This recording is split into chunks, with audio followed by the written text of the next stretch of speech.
Greetings everyone. Last class में अपन ने cover किया था सेक्शन 4 तक।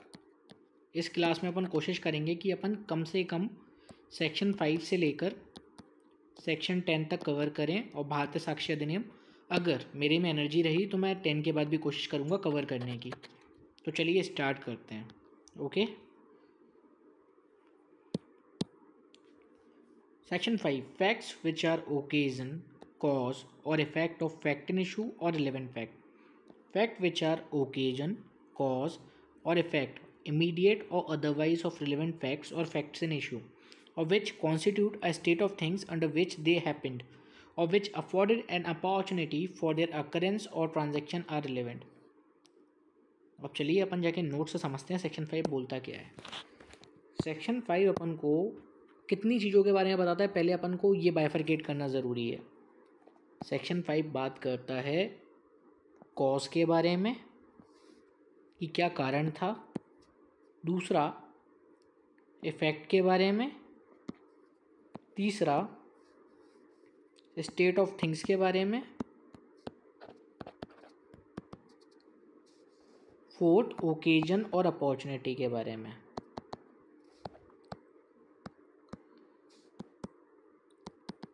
एक केस में हुआ क्या था, एक वुमेन थी बी जिसको ए ने प्रेग्नेंट कर दिया था, एंड ए अनमैरिड था और बी भी अनमैरिड थी। तो ए ने अपने आप को बचाने के लिए one day when B was alone, जब बी अकेली थी, उसने उसका मर्डर कर दिया। तो अब इसमें अपन को एलिमेंट्स को फुलफिल करना है। तो कॉज क्या था कि बी प्रेग्नेंट थी, स्टेट ऑफ थिंग्स क्या थी कि कब ये हुआ, ओकेजन किससे मिला कि बी घर पे अकेली थी, उस ओकेजन से ही अपॉर्चुनिटी मिली किसको, ए को, उसका मर्डर करने की। अब जब मर्डर हो गया तो वहाँ पे बहुत सारे ब्लड स्टेन्स मिले। ये बी है, बी की डेथ हो गई, बहुत सारे ब्लड स्टेन्स मिले, तो वो क्या हो गया, इफेक्ट हो गया। वो क्या हो गया, इफेक्ट हो गया। तो सेक्शन 5 अपन को क्या बताता है, ओकेजन, कॉज और इफेक्ट के बारे में। ओकेजन से ही अपॉर्चुनिटी मिलती है। अब क्या हुआ, एक पर्सन था ए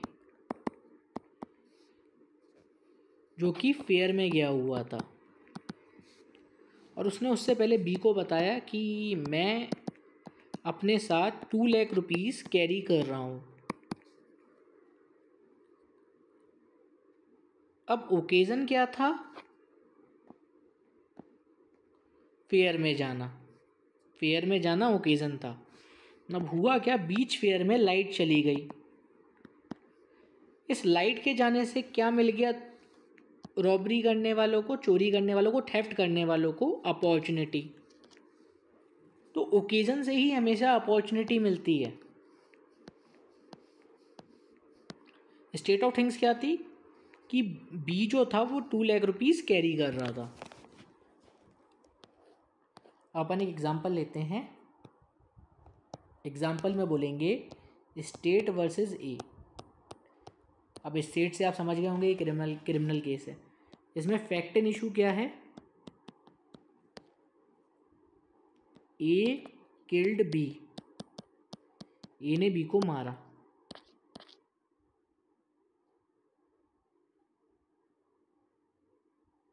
इन अ रूम, एक कमरे में, ए शॉट बी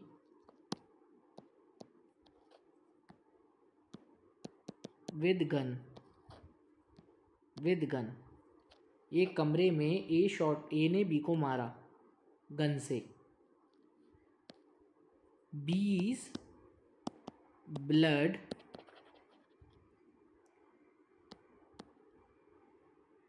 स्प्लैटर्ड एवरीवेयर, मतलब बी का खून हर जगह घिरा हुआ था।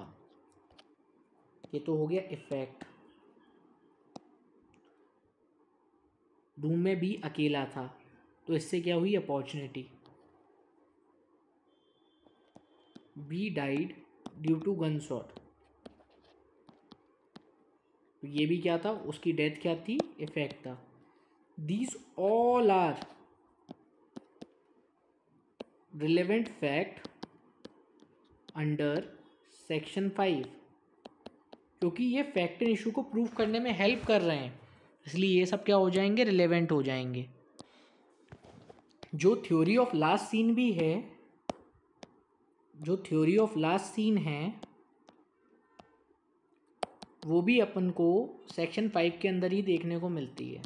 अब लास्ट सीन थ्योरी क्या होती है, ये ए है, ये बी है। 8 PM पे लास्ट टाइम जब बी मिल नहीं रहा था, लास्ट टाइम ए के साथ देखा गया था 8 PM पे, seen together with A. B को आखिरी बार ए के साथ 8 PM पे देखा गया था, और 10 PM पे जो बी है उसकी डेड बॉडी मिली।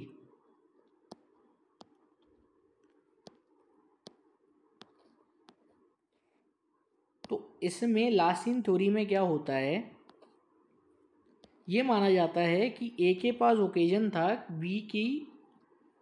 बी का मर्डर करने का, बट ये इतना स्ट्रॉन्ग पीस ऑफ एविडेंस नहीं होता है।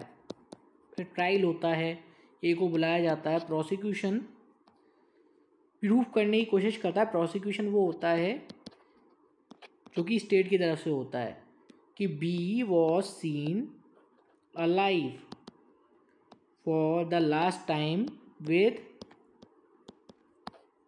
ए। ये प्रोसिक्यूशन प्रूव करने की कोशिश करता है। अब ओनस ऑफ प्रूफ शिफ्ट हो जाता है किस पे, ए पे, कि ये सरकमस्टेंसेस एक्सप्लेन करे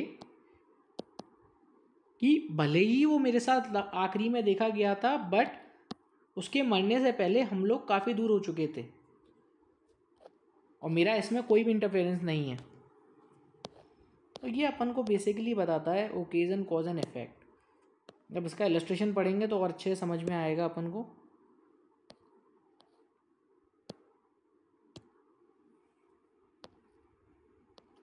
इलस्ट्रेशन बोल रहा है, the question is whether A robbed B. Question ये है क्या ए ने बी को रॉब किया है।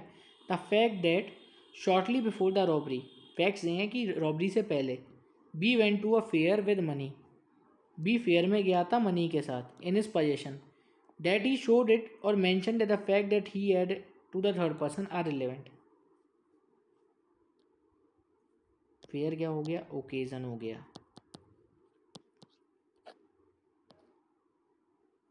और उसने किसी को दिखाया तो ये अपॉर्चुनिटी हो गई। The question is whether A murder B, कि ए ने बी का मर्डर किया। Marks on the ground produce by struggle at the near place where the murder was committed are relevant fact. Fact क्या है कि क्या ए ने बी का मर्डर किया है।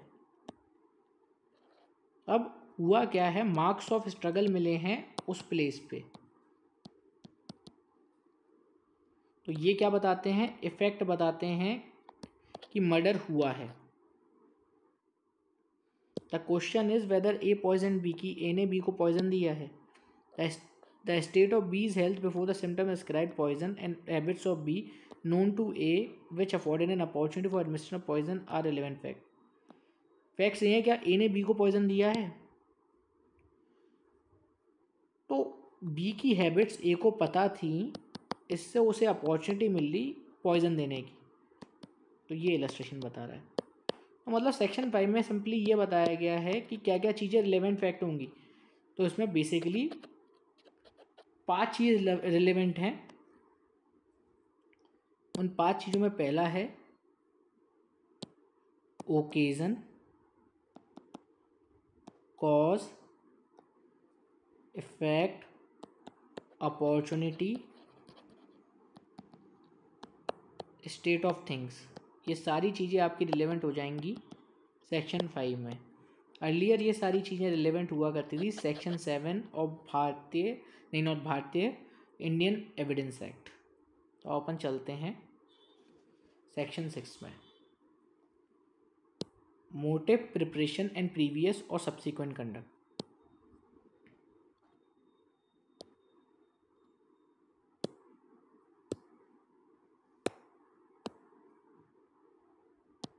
सेक्शन 6 किस चीज़ों के बारे में बात करता है? सेक्शन 6 बात करता है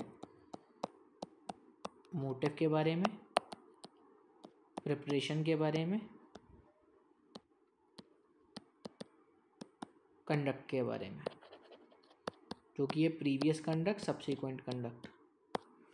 अब मोटिव क्या होता है? मोटिव एक ऐसी चीज़ होती है, मतलब कोई भी एक्ट का करने का रीज़न को मोटिव बोलते हैं, कि सामने वाले ने ये क्यों किया।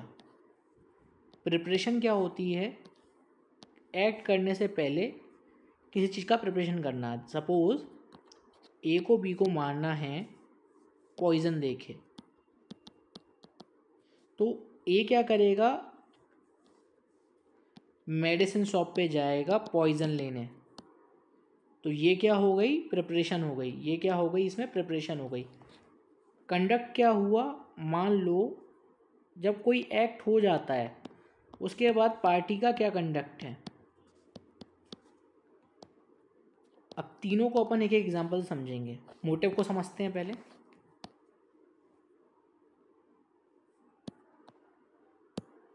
ए बी को एक्सटॉर्ट करता है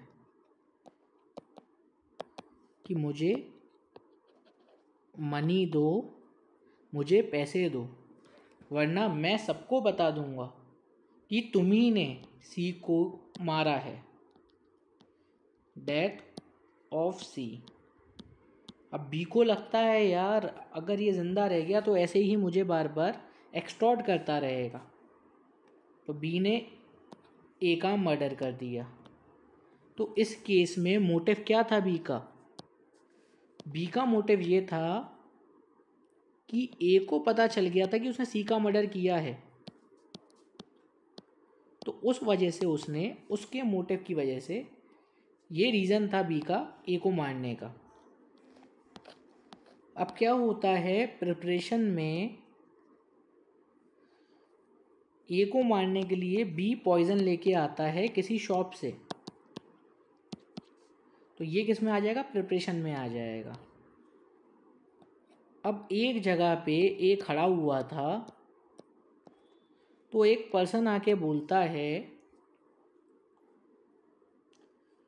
ए से कि police is looking for the person who killed A, who killed B, जिसने बी को मारा है। तो ये सुनते ही ए वहाँ से भाग जाता है, रन रन रन। तो ये क्या हो गया? सब्सिक्वेंट कंडक्ट हो गया। मतलब एक्ट होने से पहले होता है प्रीवियस कंडक्ट, एक्ट होने के बाद होता है सब्सिक्वेंट कंडक्ट। तो सेक्शन 6(1) पता है क्या बात करता है? सेक्शन 6 सब सेक्शन 1 बोलता है एनी फैक्ट इज रिलेवेंट जो मोटिव को शो करता है। मतलब जो भी फैक्ट मोटिव को शो करता है वो रिलेवेंट होगा। कि फैक्ट एंड इशू करने के पीछे क्या मोटिव था, जो भी फैक्ट शो करता है वो रिलेवेंट फैक्ट होगा। जैसे ऊपर वाले एग्जाम्पल में अपन ने समझा था कि बी एक्सटॉर्ट कर रहा था मनी ए से, तो ए का मोटिव क्या था उसे मारने का? कि उसे बी को मालूम है कि उसने सी का मर्डर किया है। सेक्शन 6 सब सेक्शन 2 बोलता है कंडक्ट भी एक रिलेवेंट फैक्ट होता है। कैसे रिलेवेंट फैक्ट होता है? या तो वो प्रीवियस कंडक्ट हो, मतलब होने से पहले का, या होने के बाद का सब्सिक्वेंट कंडक्ट हो, दोनों ही रिलेवेंट होंगे। पार्टीज का भी कंडक्ट रिलेवेंट होगा और पार्टीज के एजेंट का भी कंडक्ट रिलेवेंट होगा और विक्टिम का भी कंडक्ट रिलेवेंट होगा, पर विटनेसेस का conduct will not be relevant,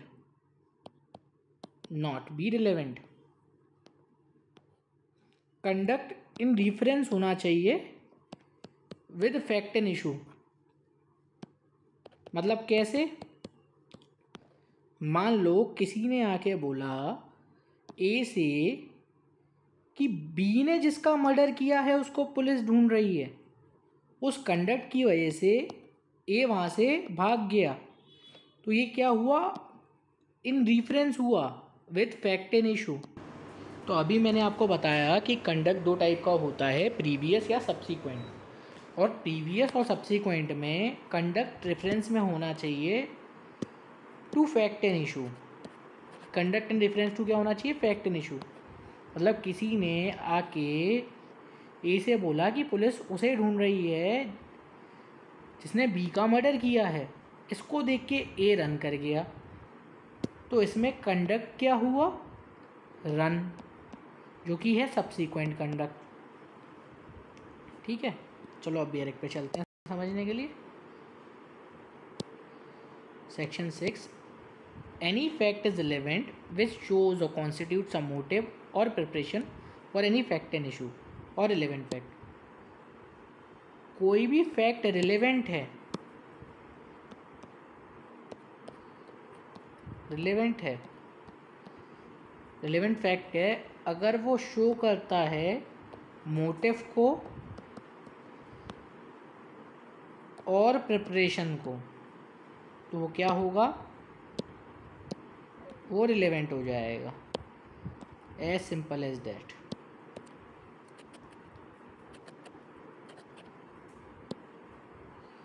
the conduct of any party or any agent to any party to any suit or proceeding in reference to such suit or proceeding or in reference to any fact and issue therein or relevant thereto, the conduct of any person an offence against whom is the subject of any proceeding is relevant। अब ये बता रहा है कि conduct किस किस का relevant होगा। या तो पार्टी का कंडक्ट रिलेवेंट होगा जो सूट की पार्टी है, या उसके एजेंट का कंडक्ट रिलेवेंट होगा, या विक्टिम का कंडक्ट रिलेवेंट होगा। वो ये बताता है आपको। ठीक है, इन सच कंडक्ट इन्फ्लुएंस और influence by any fact and issue whether previous और सब्सिक्वेंट कंडक्ट। अब वो जो कंडक्ट है वो या तो प्रीवियस कंडक्ट होगा या सब्सिक्वेंट कंडक्ट होगा। वो रेफरेंस में किसके होना चाहिए? फैक्ट एंड इशू या रिलेवेंट फैक्ट के। अब एक्सप्लेनेशन 1 क्या बोलती है इसकी? The word conduct in this section does not include statement. Conduct statement include नहीं करते हैं, ठीक है, अनलेस दोज स्टेटमेंट अकम्पनी और explain other than statement, but this explanation is not affect relevancy of statement any of this. वो statement कब relevant हो जाएंगे?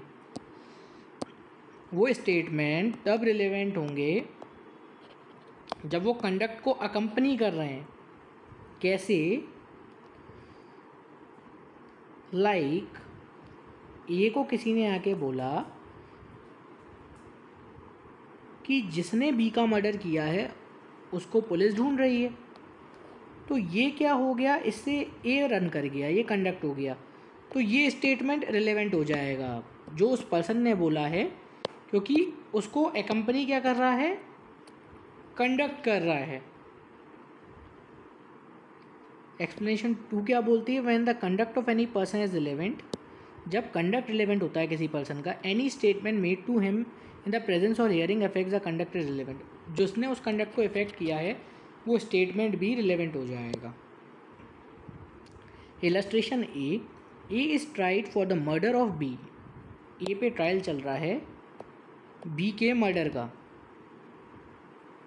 The fact that A murdered C, that B knew that A had murdered C and B had tried to extort money from A by threatening to make his knowledge public are relevant fact. ये एक trial पे है B के murder का। Facts ये हैं कि A ने मर्डर किया था सी का, और ये बात बी को पता थी, ठीक है, ये बात बी को पता थी कि ए ने सी का मर्डर किया है, ठीक है। और बी ने ए से पैसे ऐंठने की कोशिश करी, एक्सटॉर्ट मनी, ठीक है, from A by threatening to make his knowledge public are relevant. B ने ये बोला कि मेरे को पैसे दो वरना मैं सबको बता दूंगा कि तुमने सी का मर्डर किया है। तो ये रिलेवेंट हो जाएगा कि क्या मोटिव था ए का बी को मारने का। तो ए का बी को मारने का मोटिव ये था कि वो उससे पैसे ऐंठने की कोशिश कर रहा था। A sues B upon a bond for the payment of money. A sue करता है बी को एक बॉन्ड पे कि उस बॉन्ड पे जो पैसा लिखा है वो मुझे पे करो, ठीक है। बी ने डिनाई कर दिया कि ऐसा कोई बॉन्ड हमारे बीच में बना ही नहीं था। The fact that at the time when the bond was alleged to be made B required money for particular purpose is relevant. ये फैक्ट रिलेवेंट होगा कि बी को किसी पर्पस पे पैसे चाहिए थे उस टाइम पे, तो ये सब रिलेवेंट हो जाएगा प्रीवियस कंडक्ट में। ये पॉइजन में रिलेवेंट हो जाएगा, इलस्ट्रेशन थी। A tried for murder of B by poison. The fact that before the death of B A procured poison similar to that which was administered to B. अब ये दोनों चीज़ों में रिलेवेंट होगा, मोटिव में भी ये रिलेवेंट हो जाएगा और प्रीवियस कंडक्ट में भी, कि जो पॉइजन एडमिनिस्टर्ड किया गया था वही पॉइजन लिया है। तो आप इलस्ट्रेशन इसके ज़रूर पढ़ना, इलस्ट्रेशन इंपॉर्टेंट है। चलो अब अपन स्टार्ट करते हैं section 7। Fact necessary to explain or introduce fact and issue or relevant fact. Fact necessary to explain or introduce a fact and issue or relevant fact or which support or rebut an inference suggested by a fact and issue or relevant fact, or which establish the identity of anything or person whose identity is relevant or fix the time or place at which any fact and issue or relevant fact happened, or which shows that relation of the parties by whom any such fact was transacted are relevant in so far as they are necessary for the that purpose.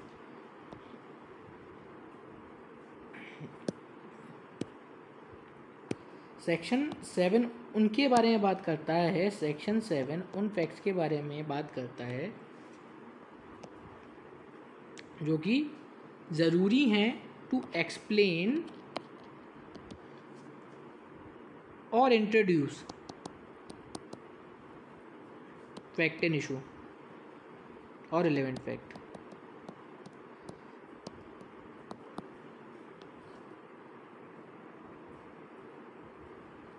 इसका नाम ये है, ए है, तो ये क्या हो गया, इंट्रोडक्टरी फैक्ट हो गया, ठीक है। अब इसमें किस किस फैक्ट के बारे में बात करी है, इंट्रोडक्टरी फैक्ट के बारे में बात करी है, फैक्ट जो इंट्रोड्यूस करे उस चीज़ को।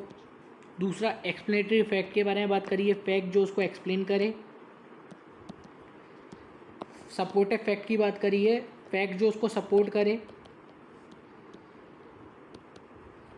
इसका नाम ए है, ये इंट्रोडक्टरी फैक्ट है, ठीक है। इसने इस केस में बी का मर्डर किया है, तो ये एक्सप्लेनेटरी फैक्ट हो गया कि ए क्यों इंपॉर्टेंट है इसमें। सपोर्टिव फैक्ट क्या हो गया कि ये इसकी 10th की मार्कशीट है जिसमें इसका नाम था ए, तो ये क्या हो गया, एक्सप्लेनेटरी फैक्ट हो गया, नहीं सपोर्टिव फैक्ट हो गया। रिबट्टिव फैक्ट, रिबट्टिव फैक्ट क्या होता है, ये इसकी मार्कशीट है और इसमें इसका नाम ए नहीं है जो उस चीज़ को डिनाई कर दे, ठीक है। अब जो किसी की आइडेंटिटी इस्टेब्लिश करने में हेल्प करे वो भी इसमें रिलेवेंट होगा। आइडेंटिटी या तो थिंग की होगी, मतलब किसी पर्सन की, या थिंग की होगी या किसी पर्सन की होगी। इसी के अंदर आता है टेस्ट आइडेंटिफिकेशन परेड भी। अब टेस्ट आइडेंटिफिकेशन परेड क्या होता है, जब जो अक्यूज पर्सन है उसको विटनेस आके एग्जामिन करता है in police custody in the presence of magistrate, in the presence of magistrate. होता क्या है, एक रूम होता है, उसमें ऐसा एक ट्रांसपेरेंट ग्लास होता है, उसमें 10 लोग खड़े करे जाते हैं, 10 या वो लोग जो कि सेम हाइट, सेम कंप्लेक्शन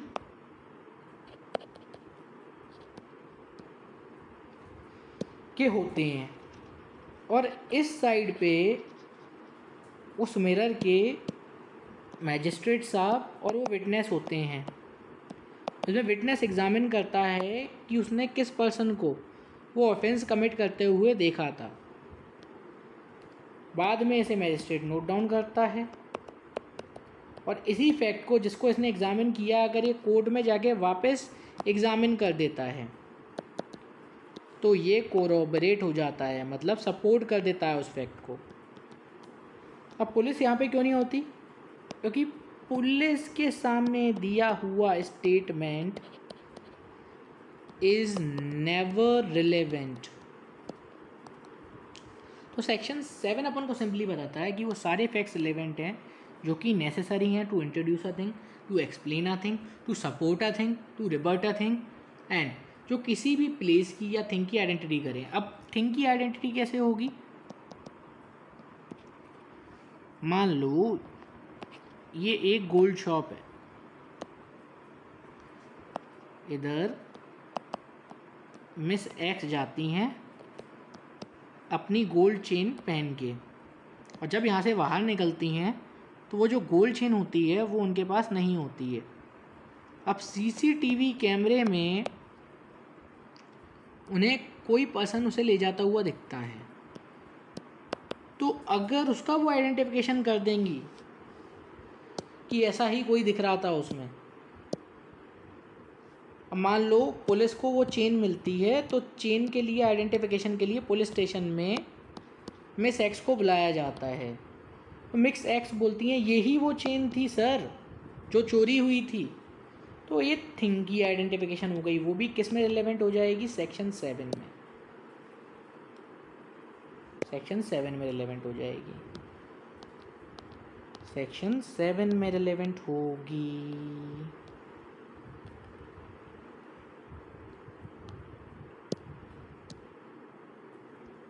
अब इसमें इलस्ट्रेशन पढ़ते हैं। The question is weather a given document is the will of A. The state of A's property and of his family at the date of Ellie's will may be relevant fact.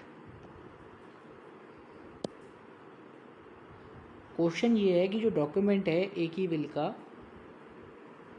वो relevant है। The state of as property और is family at the time of allies will में भी relevant facts. Okay, मतलब ये easy है, ये पढ़ लेना, इतना पूछा ही जाता है इसमें। अब आज अपन इधर तक ही करेंगे क्योंकि आगे का टॉपिक थोड़ा डीप है, उसमें मेरे को रिलेट करके पढ़ाने पड़ेंगे सेक्शंस।